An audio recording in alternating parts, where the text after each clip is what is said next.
यतातिर हिँडेको त्यहाँबाट बार नुक्ताएर यहाँ टेकेर यहाँबाट पर्छ हाम्रो जुत्ताको दाम हेर्नु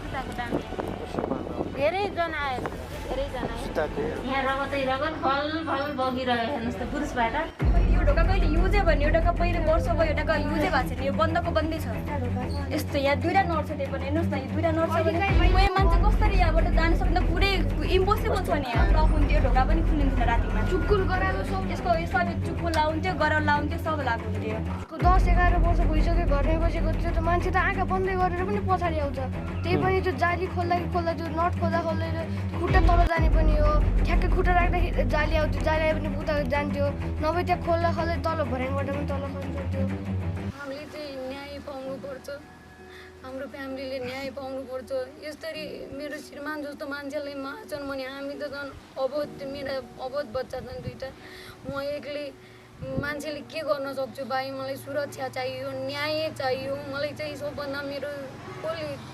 कसरी यो हुन सक्यो दर्शकबिन पछिल्लो समयमा नेपालमा विभिन्न किसिमका हत्या हिंसा बलात्कारहरू बढ्दै गइरहेका छन् यसै क्रममा दाङ जिल्लामा एउटा यस्तो अनौठो किसिमको घटना घटेको छ जुन घटना एकदमै रहस्यमय रहेको छ दाङ जिल्लाको घोराई उपमहानगरपालिका वार्ड नम्बर 10 मा एकजना व्यक्ति मृत अवस्थामा घरमा एक्लै भएको अवस्थामा मृत अवस्थामा फेला परेका छन् यति बेला उनको घर परिवार र आफन्तीले कसैले मारेको हो भनेर दाबी गरिराखेका छन् भने प्रहरी स्वयं आफै आएर अनुसन्धान गर्दै गर्दाखेरि उनले रक्सी पिएर माथिको बेला उनी घरबाट खसेर मृत्यु भयो भनेर प्रहरीले जानकारी दिएको छ भने घर परिवारले ती जो मृतक व्यक्ति हुन् उनले रक्सी पनि पिउँदिन थिए उनी घरमा एक्लै थिए उनको श्रीमती र छोरा छोरीहरू माइतमा गएको थिए त्यो बेलामा घरमा एक्लै भएको अवस्थामा कसैले मारेर उनलाई फालेको भनेर दाबी गरिराखेको छ यति बेला घर परिवारले हामीलाई न्याय चाहिन्छ भनेर हामीलाई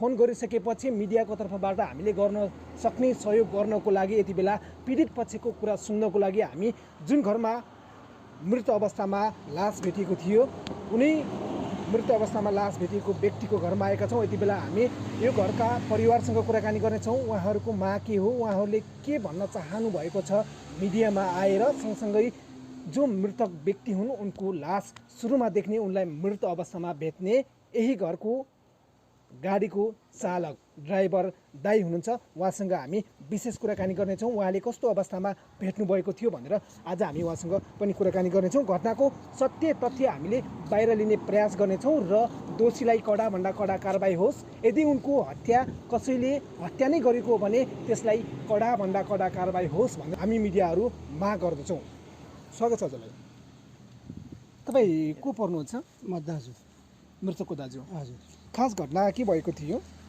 घटना जाने अब हामीले बिहान मात्र थाहा पायौँ हामीले देख्ने बेला जाने हिची नै यसो जाने के अरे मारेर जाने राखेको जाने थियो त्यो माथिबाट खस्या पनि त्यो होइन मारेर जाने ल्याएर जाने जस्तै लास जाने सुताइदिएको हामीले देख्यौँ त्यसपछि जाने अब प्रहरीजना आउनुभयो हामीलाई यहाँ भित्र आउनु दिनु भएन अन्त बाहिर साइडमा लाग्यौँ त्यसपछि जाने अब यो मुतुल्का बनाएर हामीले पोस्टमार्टम लगाइदिनु गऱ्यौँ तपाईँको आफ्नै भाइ मृत्यु भयो आफ्नै भाइ अब तपाईँको आफ्नै भाइ रक्सी पिएर मातिएर घरबाट खसेर लडेको भनेर यति बेला प्रहरीको अनुसन्धानमा खुलेको छ तपाईँहरू भन्दै हुनुहुन्छ कि हाम्रो भाइले हाम्रो मान्छेले रक्सी पिउँदैन थियो भनेर उहाँले रक्सी पिउनुहुन्थ्यो या पिउनुहुन्थेन रक्सी हामीले पिएको देखा पनि छैनौँ पिए पनि त्यो जाने कम मात्रामा जाने पिउँदो होला होइन फेरि यो जो झ्याल छ यो झ्यालमा तल माथि बोल्ट छ त्यो बोल्ट कुनै हातमा खुल्दैन यो कहिले खोल्दैन यिनी बच्चाहरू यति ठुला भए यिनी बच्चाहरू खसन भनेर यो जाने पुरा जाने लक गरेको थियो त्यो कसरी खुल्यो त्यो हिजो यसको जाने एकदमै रहस्यमय छ दर्शकबिनहरू यहाँनिर शङ्का गर्ने बाटोहरू पनि धेरै रहेको छ उनी बिहान भेट्दाखेरि देख्दाखेरि मृत अवस्थामा त भेटिए तर यो घरको तलको जुन ब्याकग्राउन्डमा तपाईँले देखिराख्नु भएको छ यो ढोका बन्द थियो यो पुरै ढोका बन्द थियो तर जुन माथि देखिराख्नु भएको छ त्यही ढोका मात्रै खुल्ला थियो भनेर दाबी गरिराख्नु भएको छ शङ्का गर्ने यहाँ बाटोहरू धेरै रहेका छन् प्रहरी आएर मुचुल्का उठाउँदाखेरि केही भेटिएन पछि तपाईँहरूले अनुसन्धान गर्दाखेरि चाहिँ रडहरू भेटियो भन्ने कुरा पनि आएको छ के हो यो त्यो रडहरू आज जाने भेटेर रड र एउटा जाने त्यो के अरे बुरुस ब्लड पनि छ, त्यो भएर प्रहरी जाने आएर लैजानु जाने। हिजो अनुसन्धान गर्दाखेरि चाहिँ परिवार नभेटाउने, आज बिहान तपाईँहरूले गर्दाखेरि चाहिँ भेटाउने। अब हिजो जानु उहाँहरू यो घरको बेलुका हामीले उतातिर बेलुका खोज्दा बेलुका खोज्दाखेरि भेटियो। प्रहरीले केही पनि हेर्नु भएन, उहाँहरूले यही कोठा केही मात्रै गर्नु हेर्नु भएन। हामी बिहान साँझ केही न केही रहस्य त छ भनेर हामी कोठामा हेर्न जाँदा फलामको रड उहीँ राखेर खुनै खुन भएको अगाडि नै छ, यसै अगाडि नै साँझ यताउति केही छुट्या छ कि भनेर हेर्न गयौँ। हामी कोठामा गयौँ, अनि पुरै के हानेर पुरै ऊ सिआइडी नै लागेर हेर्नुहोस्, यहाँ दुईवटा खुट्टा टेकेको छ, दुईवटा खुट्टा ठ्याक्कै टेकेको छ। यहाँबाट गयो, कहाँबाट गयो त्यो हेर्नुहोस्। हामीलाई शङ्कै छ, मारेकै हो मारेकै। यहाँ यसरी मान्छे उहाँबाट खसे त छटपटिन्छ, चारैतिर खुन लाग्छ। ऊ त हेर्नुहोस् यहीँ सुत्या छ, यहीँ नजिकै छ, उसको हात यसरी राखेको छ, त्यस्तो पनि छटपट त्यसरी पनि मर्छ। ऊ त उहाँबाट खसिसकेपछि चारैतिर खुन हुनुपर्ने हो, चारैतिर ऊ गर्नुपर्ने हो, खोलिदिनु पर्ने हो। त्यस्तोमा त हुँदै हुन्न। वास्तवमा हामीलाई न्याय चाहिन्छ। यो षड्यन्त्र नै हो हेर्नुहोस्, हामीले त्यही अब भन्छौँ। तपाईँ चाहिँ मृतकको को पर्नु बहिनी? म बहिनी हो मेरो, म दिदी हुँ उसको। अब तपाईँको भाइको रहस्यमय हत्या भएको छ र अहिले तपाईँले दाबी गरिराख्नु भएको छ कि कसैले मारेको हो, मारेरै फालेको भनेर दाबी गरिराख्नु भएको छ। हिजो प्रहरी आएर मुसुल्का उठाउँदाखेरि चाहिँ तपाईँहरूले त्यो आवाज किन उठाउन सक्नु भएन? नजिक आउनै दिनु भएन। हामी माइती बगाल आउँदै हाम्रो बोल्ने मान्छे अगाडि नै आउनै नदिएर उहाँहरूले हामीले टाढै हटाइदिनु भयो, नजिकै आउनै दिनु भएन उहाँहरूले हामीलाई नजिक नआउन दिएको हुनाले हामी उतैतिर नै पन्छाइराख्नु भयो, हामीलाई नजिकै आउनै दिनु भएन। अनि के कसरी हामीले ऊ गरौँ त? त्यति बेला होसै भएन, कसैको केही भएन, उतिखेर बेहोस हुनुभयो सबै, उतै सम्हाल्नै ठिक्क भयो। हामीलाई यहाँ बोल्ने चान्सै भएन हेर्नुहोस्, हामीलाई नजिकमा कोही पनि आउनै दिएन, चान्सै भएन। तपाईँको दाइ कि भाइ रे? मेरो ज्वाइँ हुनुहुन्छ यहाँ। तपाईँको ज्वाइँ? हजुर, बहिनी ज्वाइँ हुनुहुन्छ यहाँ। अब उहाँको स्वभाव चाहिँ कस्तो खालको थियो? झगडा लगडा गर्ने या साधारण खालीको कसैसँग झगडा लगडा नगर्ने कस्तो स्वभावको व्यक्ति उहाँ चाहिँ? कसैसँग एकदमै राम्रो, सबलाई मिलाउने एकदमै राम्रो व्यक्ति हुनुहुन्छ उहाँलाई त्यस्तो भयो भने सारा दुनियाँ नै छक्क परेछन्। एकदम राम्रो, एकदम मिलनसार व्यक्ति हुनुहुन्छ उहाँ। यस्तो भयो कि सोच्नै नसकिने भयो कि यहाँ त हेर्नुहोस्। अब तपाईँको ज्वाइँ त संसार छाडेर गइसक्नुभयो, अब तपाईँहरूले पाउने भनेको न्याय हो। न्यायको लागि हामी पनि यति बेला यो सम्पूर्ण मिडियाहरू आएका छौँ। उहाँहरूले तलका निवेदन हामीलाई सुनाउनु भएन कि प्रहरीले उहाँहरूले लेखिसकेपछि त हामीलाई कमसेकम सुनाउनु पर्ने थियो। यस्तो लेखा छ ल है म्याडम, यहाँको बुढीले नै ल अगाडि आउनुहोस् भनेर भनिदिएपछि हामीले बुढीले नै सुन्थ्यौँ होला, हामी चारैतिर थियौँ, हामीले पनि सुन्थ्यौँ होला। हामीलाई नै सुनाएन उसले, ऊ भित्रै प्रहरले ऊ आफै गर्नुभयो, आफै लग्नुभयो, उहीँ के गर्नुभयो, हामीलाई त्यो फेरि केही पनि थाहा छैन हेर्नुहोस्। अब तपाईँको ज्वाइँको बहिनी ज्वाइँको मृत्यु भइसकेको छ। अब यो मृत्यु भइसकेको रहस्यमय घटना भनेर तपाईँ सबैले दाबी गरिराख्नु भएको छ र अब यहाँ आएर हामीले यो सबै बुझ्दाखेरि हामीले पनि यो घटनालाई नजिकबाट निहालेर हेर्दाखेरि कसैले हत्या गरेर नै यहाँ राखेको जस्तो महसुस गऱ्यौँ, अनुमान गऱ्यौँ। अब तपाईँहरूको शङ्का चाहिँ कसैमाथि छ, कसैले मारेको भन्ने त्यस्तो कसैमाथि शङ्का गर्नु भएको छ? कोही छ यहाँ 4-5 जनाको गोष्ठी रहेछ, घोरै जानुभएको रहेछ उहाँ।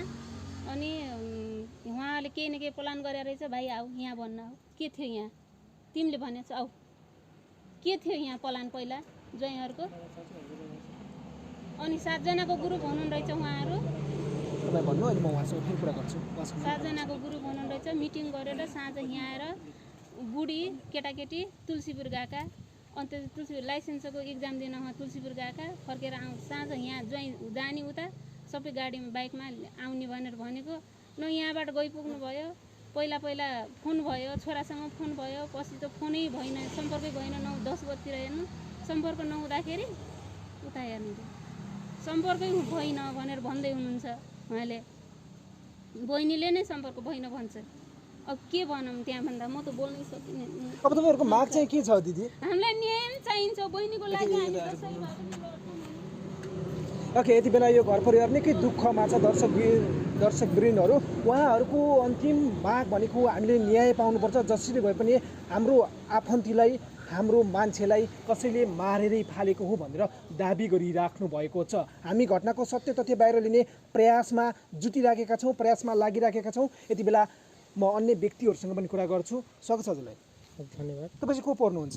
म चाहिँ उहाँको साला पर्छु, उहाँ चाहिँ मेरो भिनाजु पर्नुहुन्छ। तपाईँको भिनाजुको रहस्यमय मृत्यु भयो भनेर तपाईँले पनि दाबी गरिराख्नु भएको छ, सबै घर परिवारले त्यही भनिराख्नु भएको छ। घटनाबारेमा के जानकारी छ हजुरलाई? घटनाबारेमा मलाई चाहिँ प्रत्यक्षदर्शी चाहिँ म होइन, म चाहिँ अलिकति ढिलो आएँ। मैले चाहिँ यो खबर सुन्न साथ हाम्रो शरद भिनाजुले मेरो दिदीलाई फोन गर्नुभयो।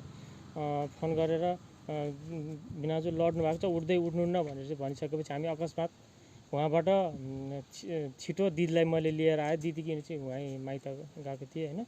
अनि मैले दिदीलाई लिएर आउँदा अकस्मात म त छाँगबाट खसे जस्तै भयो, किनभने मैले केही हेर्न सकिनँ। म लास हेर्न सक्ने अवस्थामा थिएन, म मुख पनि हेरिनँ कता के भएको थियो होइन।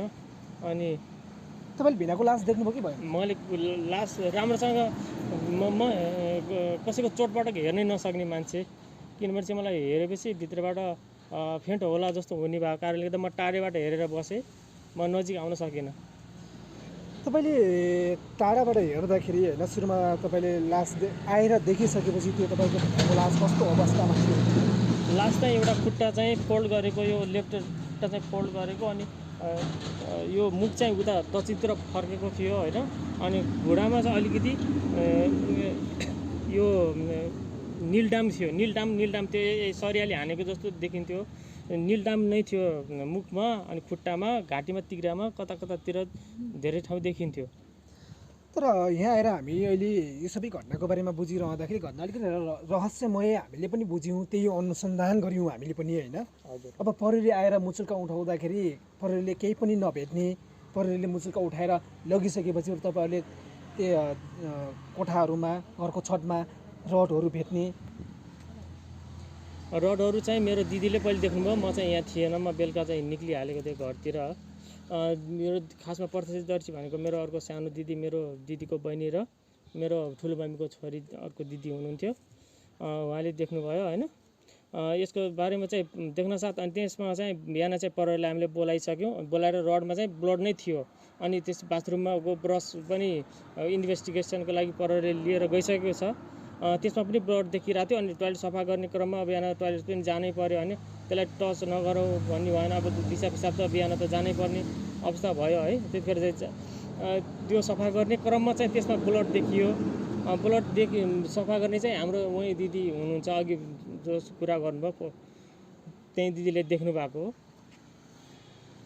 अहिले प्रहरीले चाहिँ के भन्नुभएको छ? प्रहरीले चाहिँ खासमा उसको आफ्नो अन्दाजको भरमा, हजुवाको भरमा चाहिँ न्युज चाहिँ मादक पदार्थ सेवन गरेर माथिबाट खस्यो भनेर मात्रै खुलाइदिएको छ। अरू चाहिँ खासमा यो मादक पदार्थ सेवन गरेकै होइन, यो चाहिँ प्रि प्लान मर्डर गरेर योजनाबद्ध तरिकाले 5-7 जनाको ग्रुपमा आएर गरेको छ। किनभने चाहिँ एक्लैले गर्ने सक्ने भए एक्लैलाई जाइ लाग्न भिनाजु नसक्ने होइन, उहाँ त्यस्तो हिम्मत हार्ने मान्छे पनि होइन।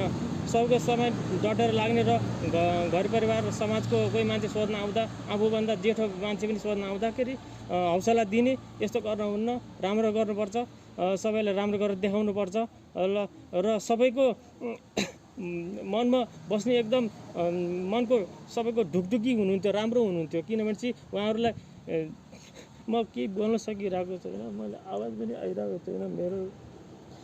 एकदम दर्शकबिनहरू, यति बेला यो घर परिवार निकै दुःखमा छ, निकै पीडामा छ। दुःख पीडामा पनि नरहोस् कसरी, घरको अभिभावकलाई गुमाउनु परेको छ। यदि बिरामी भएर काल आएर बितेको भए, मृत्यु भएको भए त्यो कुरा छुट्टै हुन्थ्यो। तर केही गर्छु समाजमा, केही गर्छु भन्ने जोस जाँगर हुँदाहुँदै घरमा एक्लै भएको अवस्थामा कसैले विवश तरिकाले हत्या गरेको भनेर यति बेला घर परिवारले दाबी गरिराख्नु भएको छ। यति बेला यो सबै कुराकानी गरिरहँदाखेरि तपाईँहरूलाई प्रहरीमाथि पनि शङ्का लागेको हो? प्रहरीमाथि धेरै नै शङ्का लागेको छ। किनभने चाहिँ मुचुल्का उठाउने क्रममा हामीलाई पनि कुनै जानकारी बिना नै उसले आफूले नै निर्णय गरेर हामीलाई कुनै नदेखाइकन यस्तो उस्तो नबनिकन आफ्नो हिसाबले टिपोट गरिरहेको देखिरहेको थिएँ। म पनि नजिक थिएँ मुचुल्का बनाउने बेलामा, तर म नजिक आउँदासम्म मुचुल्का सकिसकेको थियो। मुचुल्का उठाउँदाखेरि तपाईँको घर परिवारको मान्छेहरूले कसैलाई पनि भित्र आउन दिएन प्रहरीले? प्रहरीले भित्र आउन दिएन। लगभग मुचुल्का बनाइसकेपछि बल्ल भित्र को जान चाहनुहुन्छ जानुहोस् भनेर प्रहरीले भनेपछि बल्ल पछि मेरो भिनाजु र एकजनामा 2 जनालाई मात्र भित्र जानु दिएको थियो।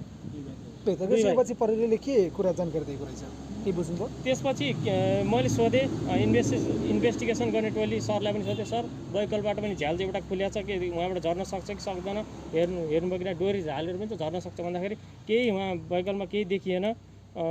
केही पनि हामीले पत्ता लगाउन सकेनौँ। रुममा केही थियो, यताउता केही छरछिटान थियो, केही सुन पैसाहरू केही हराएको थियो भन्दाखेरि केही हराएको थिएन, केही छैन। जस्ताको जस्तै त कपडा पनि माथि टँगाएको राखेको छ। अनि उहाँ चाहिँ कहिले पनि कटुरो बन्टीसँग कहिले नबस्ने मान्छे यसरी तल आएर कसरी खस्नु भयो त? यो शङ्कास्पद त्यहाँ पनि लागिरहेको छ। त्यसपछि यो एउटा मात्रै झ्याल खोल्ने सबै बन्द गर्ने बन्द छ। त्यहाँ पनि धेरै शङ्का लागिरहेको छ। किन यो प्री प्लान मर्डर, यदि आत्महत्या गर्ने मान्छे घरबाट यसरी खसेर मर्ने थिएन, किन बाहिर अन्त कहीँ गएर मर्ने थियो? घरभित्र अरू कसैले 5-7 जना आएर नै मारेको जस्तो देखिन्छ। किनभने यो चाहिँ मर्डर नै हो, यो मर्डर नै हो। ओके दर्शकबिनहरू, यो घरमा कुराकानी गरिरहँदाखेरि घर परिवार निकै दुःखमा छ, निकै पीडामा छ।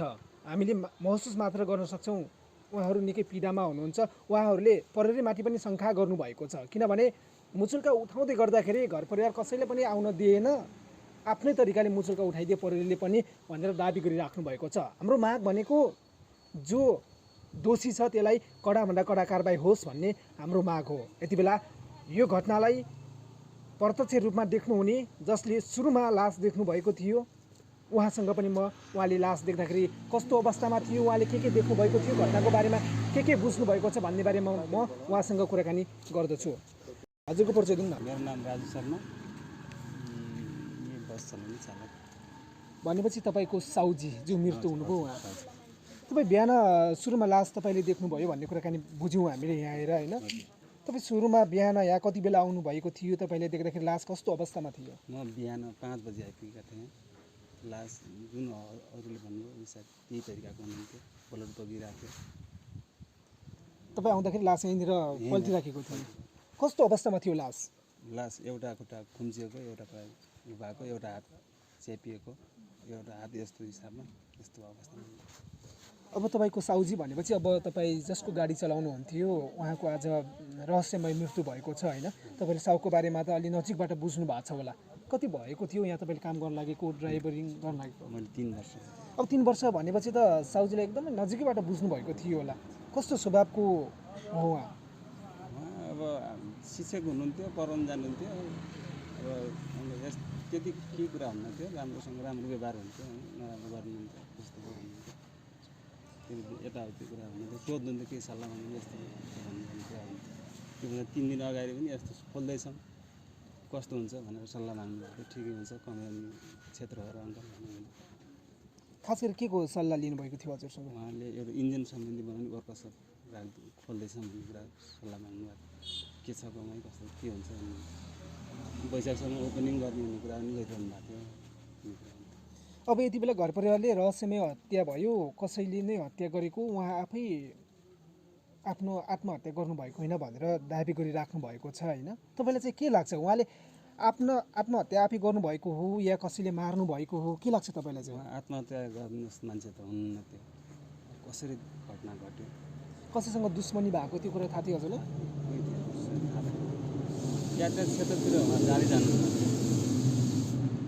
अब यहाँ पढाउन आउनु थियो, साँझ भेट हुन्थ्यो, त्यो बारेमा मलाई थाहै पनि थियो नहोला जस्तो लाग्छ। दर्शकबिनहरू, यति बेला हामी जुन घरमा जहाँनिर लास भेटिएको थियो त्यही ठाउँमा छौँ। जो हत्यारा हो उसलाई कडाभन्दा कडा कारबाही हुनुपर्छ भन्ने हाम्रो माग हो र हामी जहिलेसम्म न्याय पाइँदैन तहिलेसम्म हामी निरन्तर फलोअप गरिराख्नेछौँ। जुन दिन उहाँको हत्या भयो त्यो दिन राति 11 बजेसम्म उहाँसँग फोनमै कुराकानी भएको भन्ने कुराकानी हामीले जानकारी पाएका छौँ। 11 बजीसम्म के कुराकानी भएको थियो, श्रीमानले कस्ता खालका कुराहरू व्यक्त गर्नुभएको थियो भनेर म उहाँसँग थोरै कुराकानी गर्छु। दिदी, तपाईँ दुःखमा हुनुहुन्छ, म कुराकानी गर्न मन त थिएन, तर पनि राति 11 बजेसम्म तपाईँसँगै फोनमा कुराकानी गरेको भन्ने कुरा जानकारी पाएको छु। 11 बजीसम्म कुराकानी भएको थियो? हजुर, मसँग जुन च्याट भएको थियो, भिडियो कल गरेँ मैले, भिडियो चाहिँ उठेन 10 बजे पछाडि। करिब 10 बजीतिर उहाँको एउटा यस्तो स्टाटस आयो नेपाली ल्याङ्ग्वेजमा, पुरा त्यस्तो स्टाटस चाहिँ उहाँले कहिले पनि राख्नुभएको थिएन। अनि आज के भयो उहाँलाई, किन यस्तो स्टाटस राखिरहनु भएको छ जस्तो लागिरहेको थियो मलाई। अनि त्यसपछि मैले भिडियो कल गरेँ, भिडियो कल 2 पाली गर्दाखेरि उठेन। नउठिसकेपछि अनि एकछिन पछाडि चाहिँ यताबाट चाहिँ उहाँको मोबाइलबाट थम्सअपको साइन गएपछि हाम्रो च्याट सुरु भयो अनि च्याट पनि गरियो। तर च्याट गर्दा चाहिँ च्याट चाहिँ उहाँले गर्नुभयो, मैले त्यो कुरा चाहिँ गरेँ होइन। तर च्याट पनि उहाँको हो जस्तो लाग्दैन मलाई, किनभने त्यहाँ युज भएका वर्ड्सहरू तिनी उहाँले गर्दाखेरि च्याटमा हुने त्यो रियल जुन च्याट थियो त्यो पनि थिएन त्यहाँ। त्यो पहिले चाहिँ भिडियो नउठ्नु, एकछिन पछाडि चाहिँ च्याट हुनु, यो पनि एकदमै शङ्कास्पद छ। यो सब फेक हो। मेरो यस्तो भयो, मलाई अनएक्सपेक्टेड कुरा म कसरी गर्छु। यो सब यो प्लान्ट मर्डर कसले गर्यो भन्छ, न्युजले फेक न्युज हालिरहेछ। माथिबाट लड्यो रे शौचालय जाने बेला, जबकि मेरो घरमा माथिको तललाई माथि नै शौचालय छ, तलको लागि तल नै छ होइन। माथि जानुपर्ने मान्छेलाई त आफ्नो घरमा चाहिँ कहाँ के छ भने आँखा बन्द गर्दा पनि थाहा हुने सिचुएसनमा मान्छेले कसैले यतातिरको त्यो हामीले चाहिँ जहिले लक गर्ने डोर, त्यो चाहिँ मेरा साना साना 2टा छोराहरू छन्, उनीहरूलाई चाहिँ अलिकति यहाँ यता बरन्डा नभएको कारणले गर्दा हामीले चाहिँ बोल्ट राखेर चाहिँ बोल्ट पनि त्यो होल गरेर बोल्ट राखेको छ, त्यो बोल्ट पनि निस्किन्छ भनेर 2टा अरू टाइट स्क्रुले टाइट गरेर हामीले चाहिँ एकदम फिक्स टाइपले यो राखेका थियौँ है। तर पनि त्यस्तो त्यो बोल्ट कसरी किन खोलेर मान्छे कहिले खस्छ, त्यहाँ खस्छ पनि, खस्यो भने यहाँ खस्छ, खस्दाखेरि त मान्छेलाई वज्रपात पर्छ र छटपटिन्छ चारैतिर। तर एउटा ठाउँमा चाहिँ मजाले सुतेको सिचुएसनमा कोही हुन्छ भाइ, त्यो चाहिँ एकदम कुरा भइरहेछ मेरो जीवनमा। चाहिँ न्याय पाउनुपर्छ भाइ, यो चाहिँ एकदम प्लान्ट मर्डर हो। तपाईँहरूको साथ सहयोग चाहियो मलाई चाहिँ हिजो थाहा भएन, मलाई चाहिँ एक्कासी यस्तो हुँदाखेरि जीवनमा नसोचेको कुरा एकैचोटि हुँदाखेरि चाहिँ मेरो चाहिँ दिमागले कामै गरेन के हो। अनि त्यहाँ मैले देखेँ, म मेरो भाइको स्कुटीमा आएँ, म यहाँ घरमा पनि थिइनँ, माइत थिएँ, बाइकमा आएँ। बाइकबाट चाहिँ देख्दा म त्यही बाइकमै जम्प गर्न थालेको थिएँ। पछि चाहिँ दाइहरूले कसले चाहिँ मलाई कन्ट्रोल गर्नुभयो। म यता आउन खोजिरहेको थिएँ, उहाँहरूले चाहिँ मलाई आउनै दिनु भएन, म नजिक पनि पर्न सकिनँ। पछाडिबाट मात्रै बडी यस्तो घोप्टे पारेर चाहिँ सुताएको छ, मैले उहाँको फेस पनि त्यति बेला देख्नै सकिनँ। अनि यता आउन उहाँ प्रहरीहरू आइसकेपछि पनि मलाई यहाँ आउन दिनु भएन। मैले चाहिँ आउन खोजिरहेको छु उहाँसँग नजिक। त्यसपछि उहाँहरूको इन्भेस्टिगेसन के कसो भयो हेर्दा घरमा चाहिँ चारैतिर डोर लक छ, मान्छे यहाँ सुत्या छ। के भनौँ मैले भाइ। अब तपाईँ जुन दिन तपाईँको श्रीमानको हत्या भयो, मृत्यु अवस्थामा लास भेटियो, त्यो बेलामा घरमा पनि हुनुहुन्न थियो भन्ने कुरा हामीले बुझ्यौँ। कहाँ जानुभएको थियो? म माइत गएको, किनभने चाहिँ मेरो लाइसेन्स नभएको कारणले गर्दा लाइसेन्सको इक्जाम थियो। त्यो दिनमा चाहिँ अघिल्लो दिनमा चाहिँ त्यही लाइसेन्सको इक्जामको लागि म माइत गएको थिएँ। अनि दोस्रो दिनमा चाहिँ मेरो बुवा मम्मीको एनिभर्सरी पनि परेको भएर हामीले चाहिँ ल सानो गरिदिउँ न त, कहिले पनि गरेका छैनौँ, सेलिब्रेट गरिदिउँ न त भनेर हामीले आफै प्लान पनि बनाएका थियौँ, मेरो श्रीमान म मिलेर।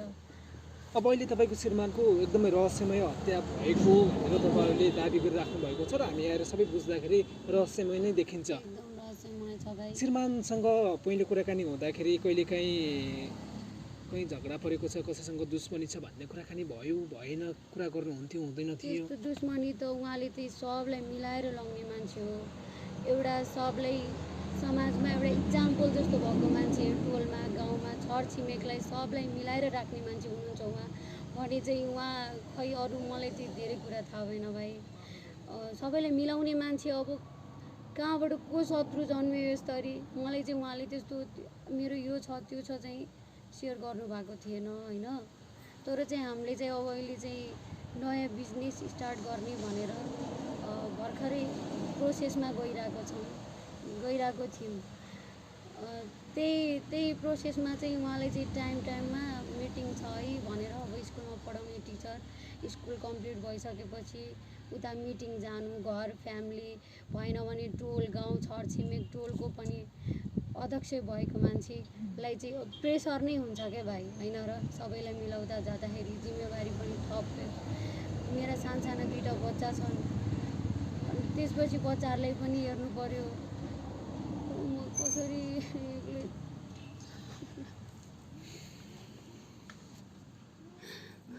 कसरी सम्हालौँ निकै पीडामा हुनुहुन्छ दिदी, नरुनुहोस् पनि हामी भन्न सक्दैनौँ, किनभने आफ्नो जोडालाई गुमाउनु परेको छ। सँगै जुनी काटौँला, हरेक दुःख सुख सँगसँगै काटौँला भनेर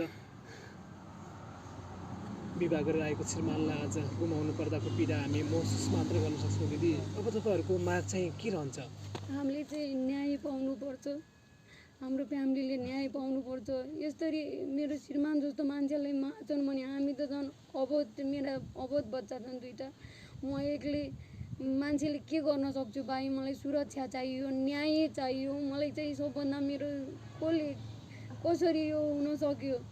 यस्तो अनएक्सपेक्टेडली म नभएको टाइममा यस्तो घटना घट्यो, जब कि जीवनमा सबै कुरा उहाँ नै थियो मेरो। मैले के अहिलेसम्म घर व्यवहारको केही थाहा नै छैन, सबै उहाँले गर्ने। अब मैले एक्लै कसरी गर्ने, म कसरी बाँच्ने, म त्यो सोध्न पनि सकिरहेको छैन। दर्शकबिनहरू, उहाँको जीवनमा उहाँको मनमा धेरै पीडा छ, किनभने हिजोसम्म साथमा श्रीमान हुनुहुन्थ्यो, साना बच्चाहरूलाई स्याहार्ने आफ्नो हेरविचार गर्ने श्रीमान हुनुहुन्थ्यो। आज त्यो श्रीमानको रहस्यमय तरिकाले हत्या भइसकेपछि उहाँको काँधमा ठुलो जिम्मेवारी थपिएको छ। ती साना बच्चाहरूलाई कसरी ठुलो बनाउने, कसरी पढाउने लेखाउने, घर व्यवहार कसरी चलाउने भन्ने उहाँको मनमा निकै ठुलो चिन्ताको विषय रहेको छ भने उहाँको श्रीमानको रहस्यमय तरिकाले हत्या भइसकेपछि श्रीमानको हत्यारालाई जसरी भए पनि कारबाही हुनुपर्छ, मेरो श्रीमानले न्याय पाउनुपर्छ भनेर उहाँको मनमा अनेक खालका कुराहरू खेल्न थालेका छन्। हामी पनि यही अनुरोध गर्न चाहन्छौँ, यही आग्रह गर्न चाहन्छौँ र बारम्बार भन्छौँ, जो हत्यारा हो उसलाई सजाय हुनैपर्छ। यति लामो रड यदि खाथ्यो भने यति लामो रड कसरी खोल्यो? के भएको यो खास यहाँ के भन्नुभएको र यो यहाँ के भन्नुभएको पनि यहीँ बसेर खाद्ने, यहीँ बसेर उ गर्दाखेरि गएर जाँदाखेरि लडेको भन्ने छ। यति यहाँदेखि तल त्यो लडेको आफै खोल्न लडेको यति लामो नट छ, यो खोल्दाखेरि टाइम पनि लाग्नुपर्ने हो। म दाइको छोरी हो, म पनि यहाँ पहिलो सानदेखि यहाँ पनि बस्थेँ, म पछि यहाँ धेरै यहीँ बसेको। बिहान उठेर टोइलेट जानु पऱ्यो भने यहीँ जानुहुन्थ्यो। यो कहिले यो ढोका कहिले युजै भन्यो, यो ढोका पहिलो वर्ष भयो, यो ढोका युजै भएको छैन, यो बन्दको बन्दै छ। यस्तो यहाँ दुईवटा नट छ, त्यही पनि हेर्नुहोस् न, यो दुईवटा नट छ भने कोही मान्छे कसरी यहाँबाट जान सक्दैन, पुरै इम्पोसिबल छ। यो ढोका पनि लक हुन्थ्यो, यो ढोका पनि खुलिन्थेन रातिमा, चुक्कुल गरालो यसको सबै चुक्कुल लाउँथ्यो, गराल लाउँथ्यो, सब लगाएको हुन्थ्यो। यो ढोका युजै हुन्थेन। तपाईँलाई के लाग्छ त यसमा? यो त पुरै प्लान मर्डर हो, यो मर्डर नै हो, यो मर्डर नै हो। यो कुनै यो आफै गरेको ऊ पनि होइन। टोइलेट अगाडि जान्छ मान्छे, टोइलेट आफ्नो घर सबै छापिसके मान्छे पछाडि जान्छ, अगाडि जान्छ र कमसेकम ऊ त टोइलेट त पछाडि छ। न्युजमा के आएको छ भने त्यो तल भएको टोइलेटमा जाँदाखेरि टोइलेट त उता छ त, अनि तल कसरी भयो टोइलेट? रड चाहिँ पछाडि एउटा घैराको साइडमा यस्तो च्यापेको देखाएको थियो। आन्टीले देखेपछि मैले देखाउनु भयो, त्यो तल त्यो हल्का त्यसमा माटो पनि थियो, माटोसँग ब्लडै छ। त्यो रड अनुसारको उसको लागि पुलिसले लगेर गइसक्यो। अनि त्यो ब्रसमा पनि ब्लड भेटेको छ, त्यो पनि लगेर गइसक्यो। त्यो ब्लड ब्रसमा प्लस त्यो सरियामा भएको लगिसक्यो, बिहानै लगिसक्यो। खुन यहाँबाट यसरी पानी साट्दै पानी बगाउनु त भन्दाखेरि डिसाइन गर्न आएको थियो। यहाँ रगतै रगत भल भल बगिरह्यो। हेर्नुहोस् त ब्रुसबाट ब्रुस लगेको छन् आज, रड र ब्रुस त्यही हो। ब्रुस कसले लगेको छ? प्रहरीले लगेको छ के र खै अब के गर्नुहुन्छ उहाँहरूले, के भन्नुहुन्छ त्यो थाहा